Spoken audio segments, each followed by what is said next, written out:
of the neighborhood, noting the location of the house, the school, and the little store.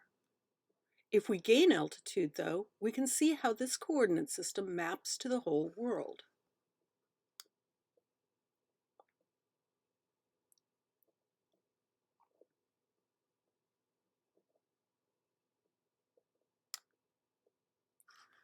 At this altitude, we can see the whole of Washington state, with the Pacific Ocean on the west, the Columbia River running through the center of the state, and the beginnings of the Rocky Mountains on the east. The lines of longitude show that Washington lies between 117 degrees west and 125 degrees west, and between 45 degrees north latitude and 49 degrees north latitude. Let's continue to gain altitude. Now we can see the whole of North America and Central America, Greenland, and even the North Pole. Notice that the lines of latitude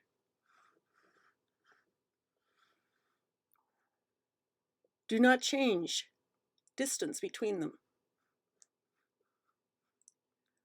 but the lines of longitude from north to the south come together at the poles.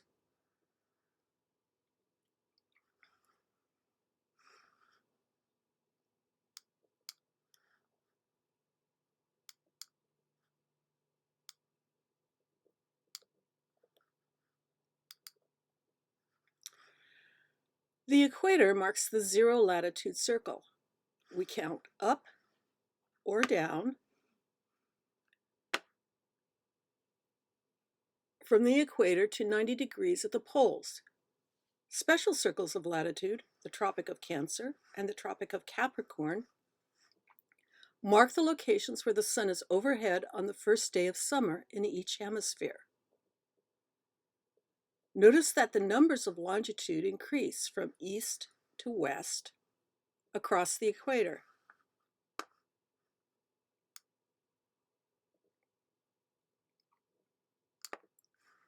If we move east, the measure of longitude drops until we reach the prime meridian, where longitude is 0.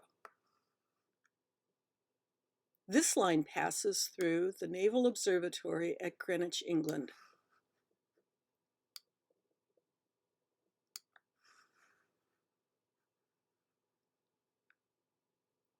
Just outside of London.